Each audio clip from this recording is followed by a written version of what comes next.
Yaman! Alright, para na po rin sa mga libakira. Dali kayo sa puton kung sila ang libakon.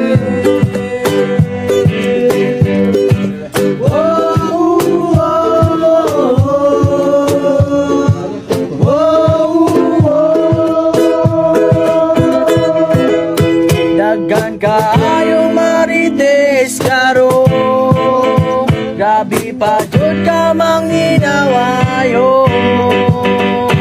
Dali kayo sa puton kung sila na'y libakon, ang kalma mo abot ninyo puhon. Ano ba?